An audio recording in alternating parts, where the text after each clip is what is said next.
Hello. तो आपको हम बता रहे थे कल क्लोरोप्लास्ट। क्लोरोप्लास्ट में स्ट्रक्चर हो गया था। अब स्ट्रक्चर के बाद आप लोग हेडिंग देंगे chemical composition of chloroplast. Heading देंगे chemical composition of chloroplast. Chemical composition of chloroplast heading दे दिया आप लोगों ने। अब इसमें क्या क्या है, एक तो आप लोग देख रहे हैं क्या है बेटा, प्रोटीन। क्या है? प्रोटीन। नोट कर लेंगे first point, protein 40 to 50%। Second point lipid 20 to 30%। Third point chlorophyll 3 to 9%। Carotenoids 1 to 2%। RNA 2 to 3%। DNA some amount. Last point है metals like zinc Zn, copper Cu, Mg magnesium, Mn manganese and iron some amount. Full stop. अब आप लोग heading दे देंगे chlorophyll. क्या heading दे देंगे? Chlorophyll.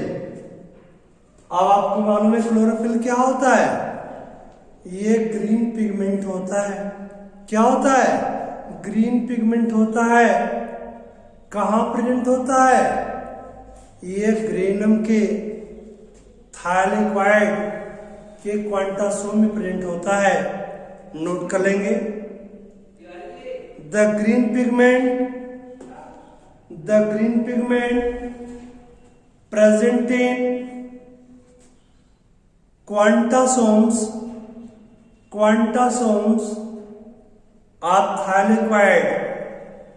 of thylakoid is known as chlorophyll। Full stop. अब आप लोग हेडिंग देंगे types of chlorophyll.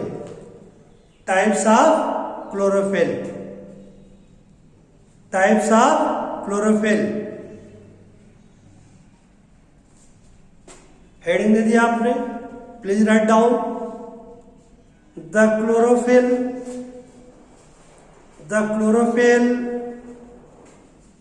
Is of following 5 types।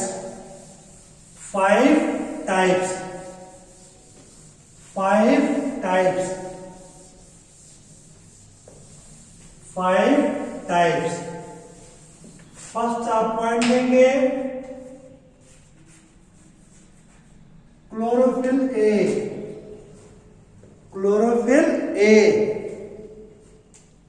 इसका फार्मूला नोट कर लेंगे। इसका आप लोग फार्मूला नोट कर लेंगे। C55 S72 O5 N4 Mg। इसका फार्मूला नोट कर लेंगे आप लोग।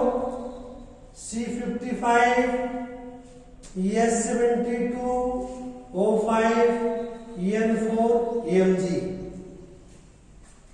इसमें कौन सा ग्रुप पाया जाता है? मेथिल ग्रुप पाया जाता है। और ये लगभग 75% प्लांट में पाया जाता है। कितने प्लांट में? 75% प्लांट में पाया जाता है। दूसरा नोट कर लेंगे आप लोग chlorophyll b. Chlorophyll b note कर लेंगे आप लोग। C55 S70 O6 है, N4 Mg।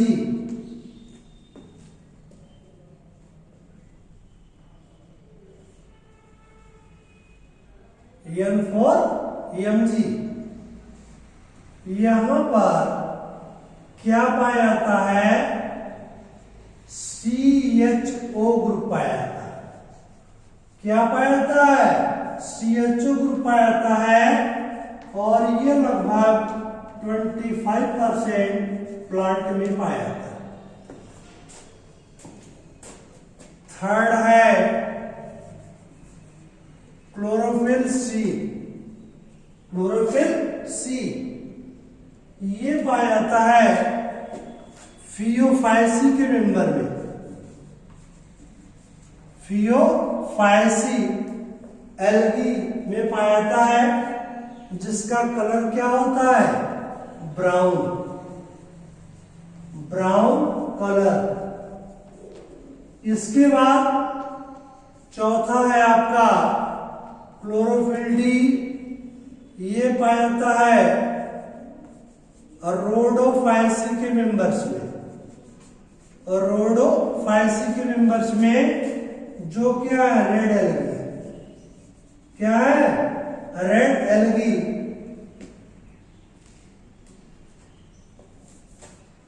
Blue colour algae और यह रेड एल्गी। इसके बाद लास्ट में कौन है? क्लोरोफिल ई है, जो पाया था जेंथोफाइसी के मेंबर में। जेंथोफाइसी के मेंबर में पाया जाता है। किसे पाया जाता है? जेंथोफाइसी के मेंबर में। यह किसे पाया जाता? एलो एल्गी में। किसमें? एलो एल्गी में पाया जाता है। एलो एल्गी में। यह नोट कर लेंगे आप लोग।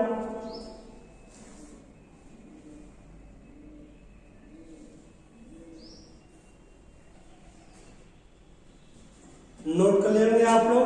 प्लीज हियर मैंने आपको बताया 5 प्रकार के क्लोरोफिल होते हैं। क्लोरोफिल ए जिसका फार्मूला क्या? C55 S72 O5 N4 Mg।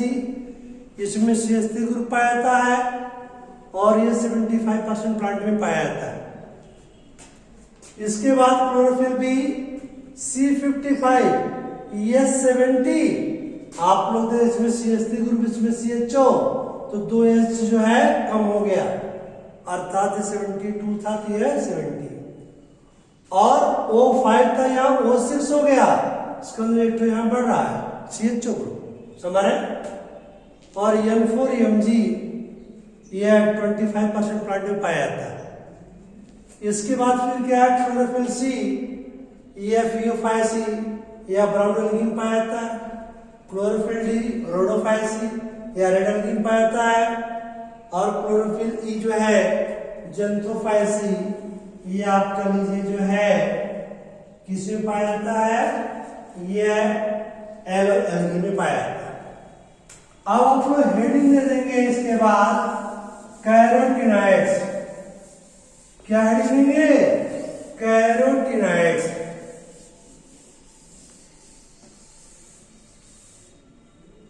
Heading देंगे कैरोटीनॉइड्स।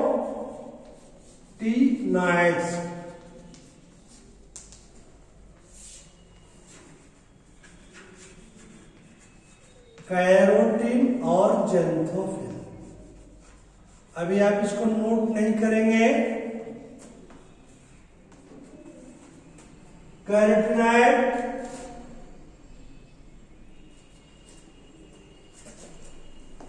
ये होता है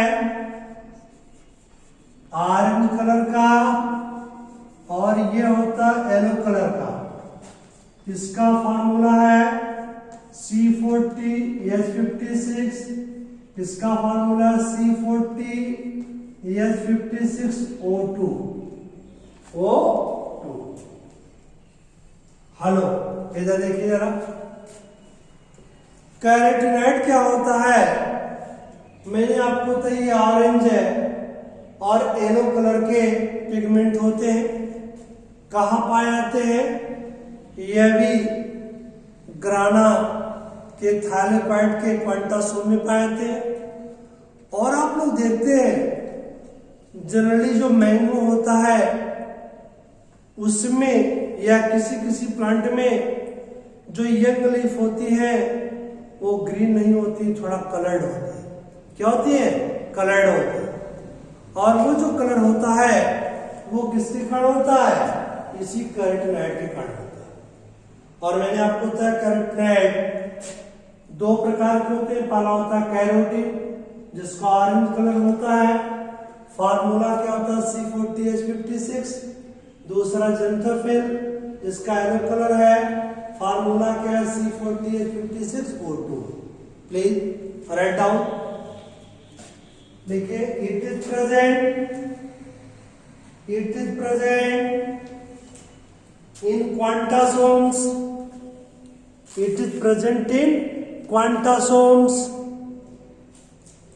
and may be orange or yellow colored, full stop. The carotenoid is of following two types. ये आप लोग दोनों नोट कर लीजिए, जल्दी इसको नोट कर लीजिए।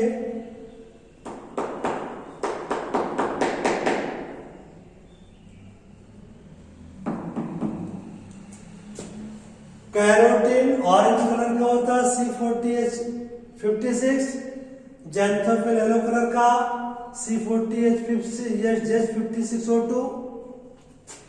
अब आप लोग हेडिंग देंगे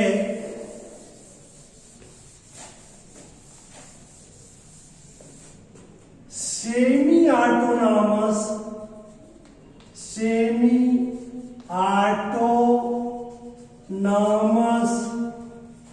नेचर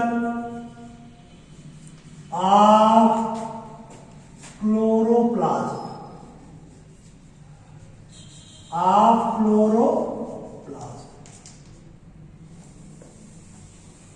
जल्दी हेडिंग देंगे, semi autonomous nature of chloroplast.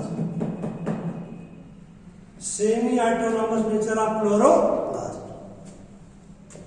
अब आप जानते हैं जूलॉजी में भी आप लोग SC 1 में पढ़े होंगे, दो सेल ऑर्गेनेल ऐसे होते हैं जो सेमी ऑटोनॉमस नेचर के होते हैं। एक होता है क्लोरोप्लास्ट और दूसरा माइटोकॉन्ड्रिया। एक क्लोरोप्लास्ट और दूसरा माइटोकॉन्ड्रिया। क्यों होते हैं? क्योंकि इसमें DNA पाया जाता है। क्या पाता है? DNA और RNA पाया जाता है, राइबोसोम पाया जाता है। यही दो सेल ऑर्गेनेल हैं जिसमें राइबोसोम भी पाया जाता है, RNA पाया जाता है, DNA पाया जाता है। समझ रहे? इसलिए स्वयं अपना निर्माण कर सकते हैं, जिस कारण इसको क्या बोलते हैं? Semi autonomous. क्या बोलते हैं हम? Semi autonomous. ये अपने समान क्लोरोप्लास्ट की उत्पत्ति कर सकते हैं, जिस कारण इसको क्या बोलते हैं? Semi autonomous. क्यों कर सकते हैं? क्योंकि इसमें जो सेल्स को फॉर्म करने वाले मशीनरी है, RNA, DNA, राइबोसोम, वह सब इसके अंदर प्रेजेंट होते हैं। तो आप लोग नोट कर लेंगे, the chloroplast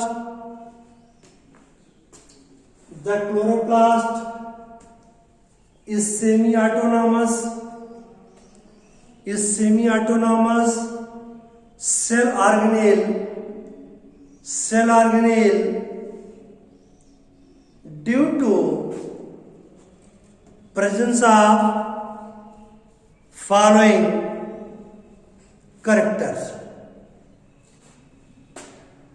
first point, presence of DNA,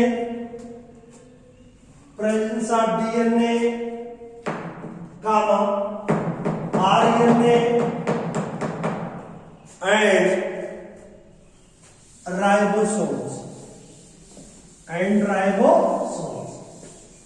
Full stop. Second point, the chloroplast may be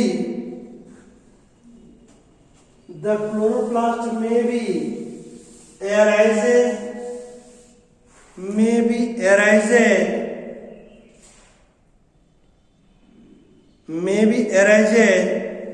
by division of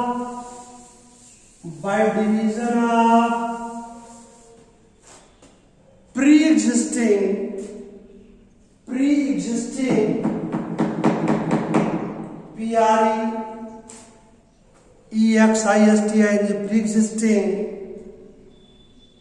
chloroplast or proplastid.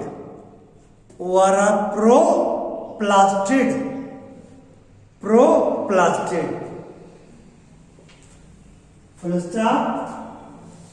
अब आप लोग हेडिंग देंगे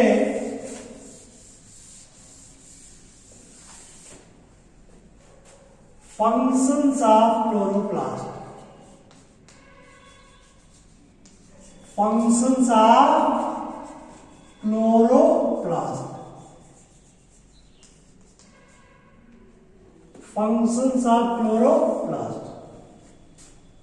Functions of chloroplast.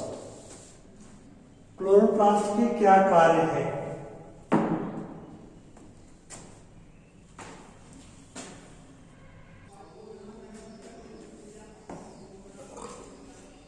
हेलो, आपने फंक्शन ऑफ क्लोरोप्लास्ट हेडिंग दे दिया. अब इसमें आप लोग कल एक लाइन नोट कर लेंगे. The important functions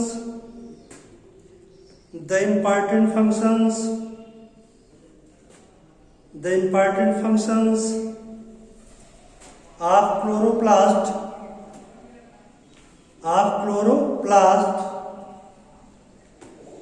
is given as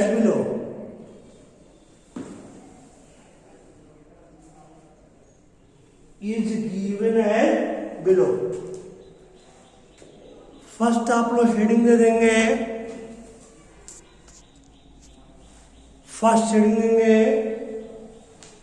photosynthesis.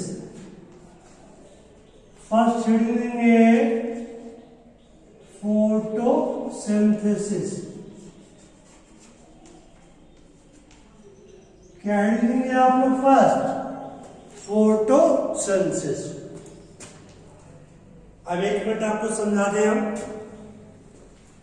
Chloroplast का मेन फंक्शन होता है फोटोसिंथेसिस. आप लोग देख रहे हैं बेटा, ये क्लोरोप्लास्ट है और क्लोरोप्लास्ट में दो पार्ट होते हैं, ग्रेनम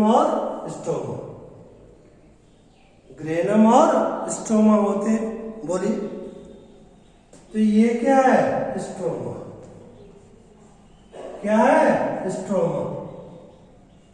ये ग्रेनम और दूसरा स्टोमा. आप लोग देख रहे हैं जो ग्रेनम है इसमें कौन सा रिएक्शन होता है? Light reaction. कौन सा रिएक्शन होता है? लाइट रिएक्शन होता है. और ग्रेनम किसका बना होता है? थालेपाइड का बना होता है. तो और इसमें आपको मालूम है लाइट रिएक्शन में किसका उपयोग होता है? H2O का. किसका? H2O का. ये H2O की स्प्लिटिंग होती है तो क्या बनता है?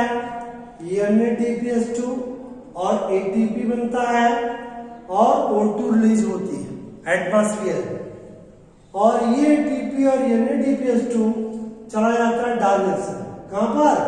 डार्क रिएक्शन में या CO2 फिक्सेशन में या स्टोमा में चला जाता है, जो बाद में ADP और NADP प्लस में कन्वर्ट हो जाता है. तो इसमें आपको मालूम है CO2 का उपयोग होता है और इसका फॉर्मेशन होता है कार्बोहाइड्रेट का. इसका कार्बोहाइड्रेट का. तो आप लोगों ने देखा क्लोरोप्लास्ट में फोटोसिंथेसिस की क्रिया होती है जिसमें दो रिएक्शन होते हैं, लाइट रिएक्शन और डार्क रिएक्शन. लाइट रिएक्शन कहाँ होता है? ग्रेनम में होता है। इसमें किसका उपयोग होता है? H2O का और लाइट का। क्या बनता है? O2, ATP और NADPH2।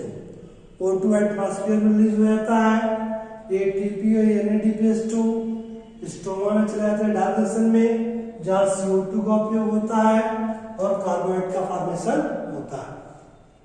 और इसीलिए जैसे आपके घर में भोजन जहाँ बनता है उसको बोलते हैं kitchen house.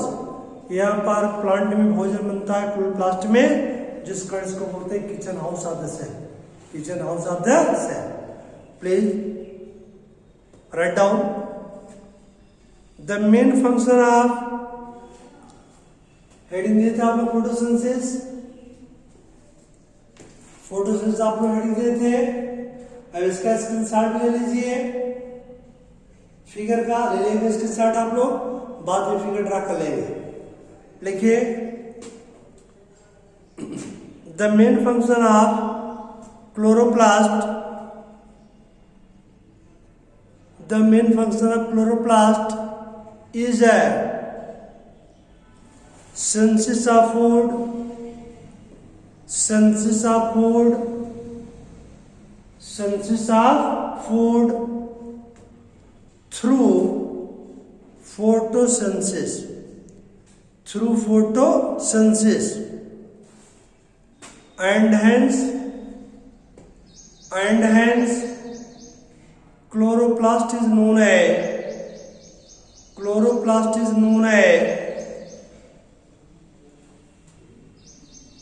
kitchen house of cell, kitchen house of cell, kitchen house of cell. Kitchen house of cell को अंडरलाइन कर देंगे, full stop. The photosynthesis involves following two steps. First up, heading देंगे light reaction.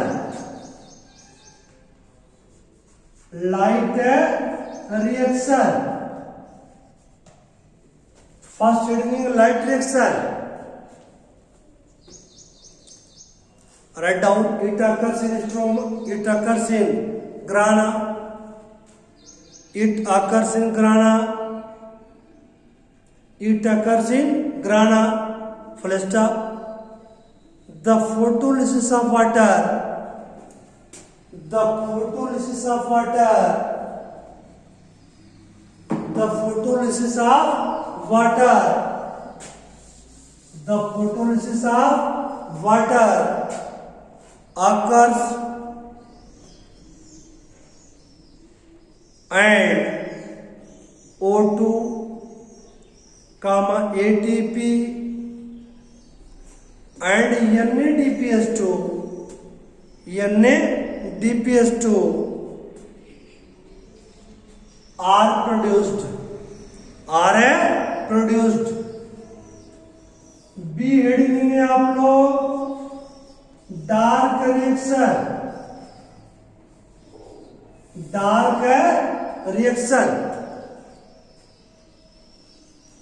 रिएक्शन,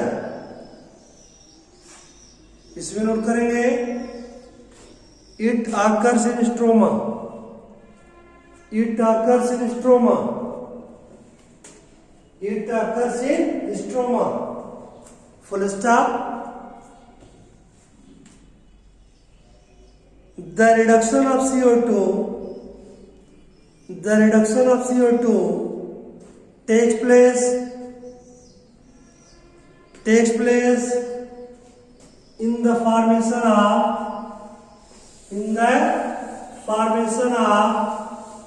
carbohydrate,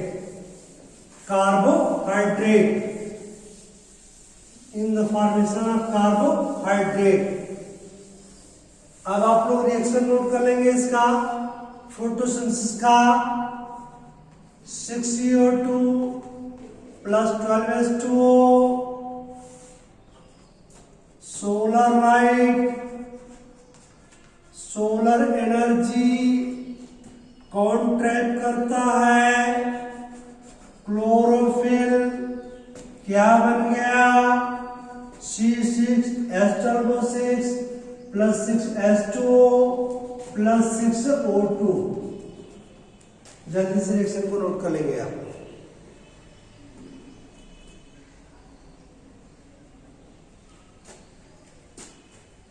पहले second heading देंगे आप, storage of food. Storage of food, second heading है storage of food. अब आप जानते हैं कि जब फूड की सिंथेसिस हो जाती है तो जो एक्स्ट्रा फूड होता है वो स्टार्च ग्रेन के रूप में स्टोर हो जाता है क्लोरोप्लास्ट के स्टोमा में। Please write down, the chloroplast stores, the chloroplast stores the starch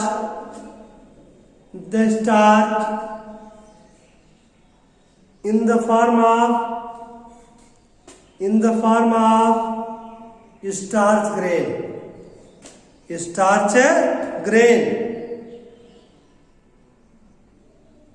full stop। Second next heading देंगे आप लोग, थर्ड हेडिंग देंगे स्टोरेज ऑफ लिपिड।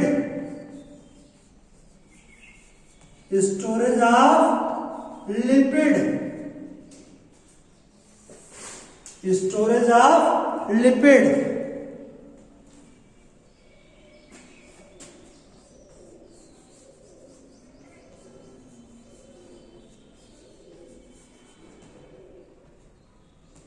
हेलो, आप जानते हैं बेटा लिपिड का स्टोरेज जो क्लोरोप्लास्ट करता है उसको बोलते हैं प्लास्टोग्लोबुलाई। क्या बोलते हैं? प्लास्टोग्लोबुलाई मीन्स है प्लास्टिड लिपिड का स्टोरेज किस फॉर्म में करता है? प्लास्टोग्लोबुलाई के रूप में। Right down, the chloroplast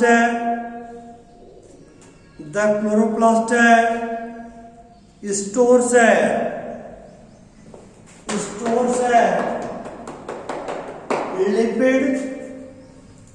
lipid in the form of plastoglobuli,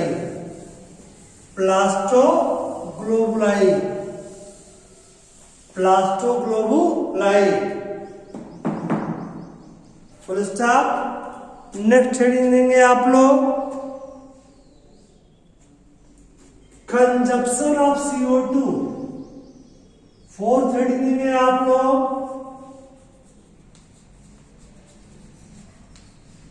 consumption of CO2 and a release of O2। आपको मालूम है फोटोसिंथेसिस में क्लोरोप्लास्ट CO2 को कंज्यूम करता है और O2 को रिलीज करता है। Please write down, the chloroplast consume the CO2 from atmosphere in dark direction and release O2 into the atmosphere in light direction, which is used by animal and plants during respiration. Last heading, energy transduction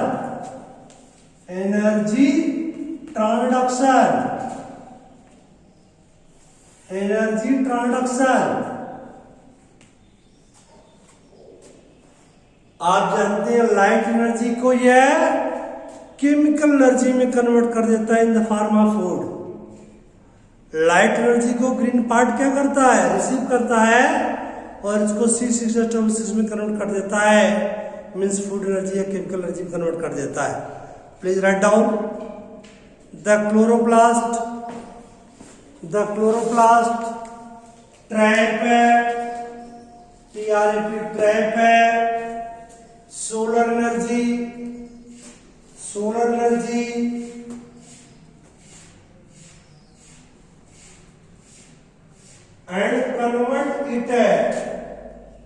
and convert it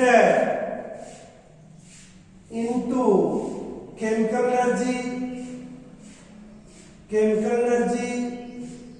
in the form of food. First, this chemical energy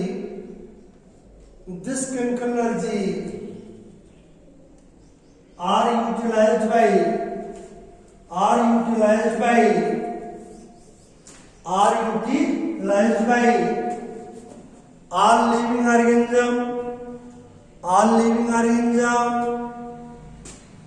living organism in their physiological activity. Full stop. Chloroplast finish हो गया। अब हम आपको next cell organelle कल बताएंगे।